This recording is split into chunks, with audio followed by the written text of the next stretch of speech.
time is money for these 18-wheeler companies. And so if they halt putting someone behind a tractor trailer, then that's money that they're losing in hauling freight. Are you at risk on the roads because of bad big rig drivers? That's what we're going to ask the lawyer today. Hi, everybody. I'm Rob Rosenthal with AskTheLawyers.com, and my guest is attorney Carson Runge with the Sloan firm in Longview, Texas. Carson, thank you for making some time to answer our questions today.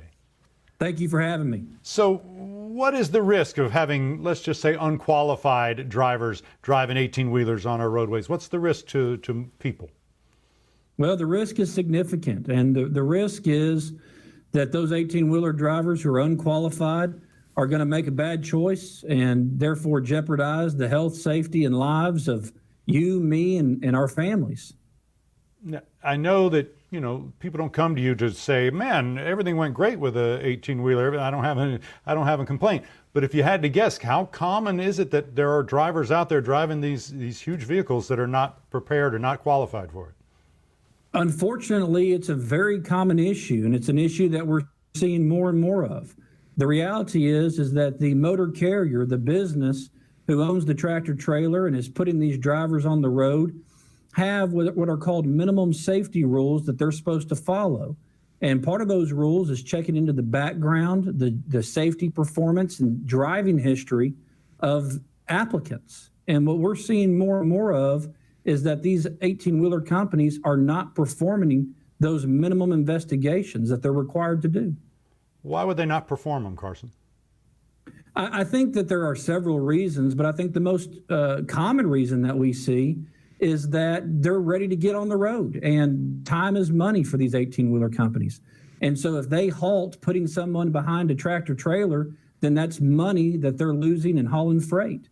And so I have taken multiple depositions recently where these 18-wheeler drivers are getting the keys to these 18-wheelers on the day they apply. And do you think it's an issue of them not doing the check, or maybe doing the check and kind of just, well, we won't pay attention to it, or is it both? It's both. Yeah. Unfortunately, we have seen 18-wheeler companies not do the checks at all. I recently took a deposition of a bus company who didn't perform the check and then fraudulently created documents after their bus ran over a pedestrian, claiming that they did do the check. Wow. And ultimately, we were able to prove that those documents were fraud, and they finally admitted it. But we see both of them. Companies doing the checks and just ignoring the information and data they obtain, and companies not doing the checks at all. I'm assuming there's special training that drivers are supposed to go through before they can legally take the wheel of these trucks? There are. You have to have a CDL, and the 18-wheeler company or the motor carrier is supposed to do a driver's test to make sure that the driver can, through education, skill, and training, operate the 18-wheeler in a safe manner. And so there are some minimum safety tests and minimum qualifications that these drivers have to possess.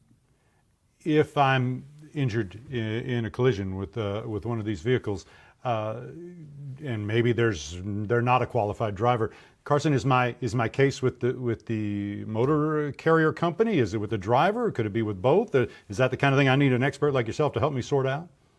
Well, it is, and the reason that you need to hire an attorney immediately is because the 18-wheeler company, the motor carrier, they're never going to provide you the driver qualification file without a lawsuit.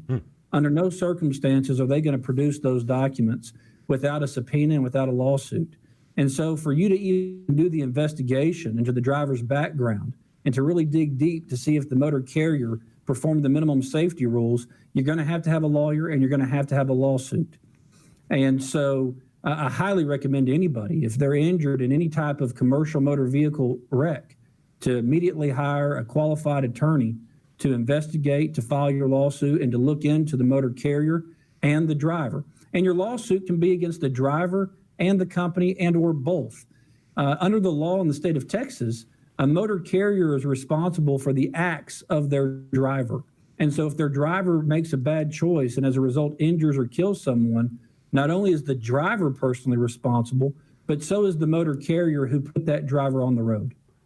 Let's say before an accident happens, Carson, if if I see somebody who I think is driving unsafely, may not be qualified, sometimes on commercial vehicles you see how's my driving? Call this number. Is there a process I can go through to help maybe try and get that person off the road?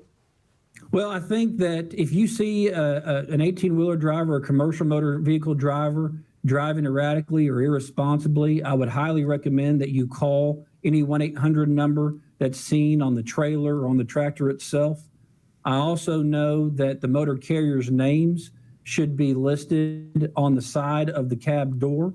And there have been times, and I've done it at least once that I can recall off the top of my head, where it was so bad, I called 911 because I was truly afraid that someone was going to get killed on the road in front of me. And so calling the 1-800 numbers, calling the motor carrier itself once you get home and get into a safe spot, and or calling 911 if it's that bad. I'd highly recommend that you do that. Carson, thank you so much for making some time, answering our questions, and helping us out today. I appreciate it.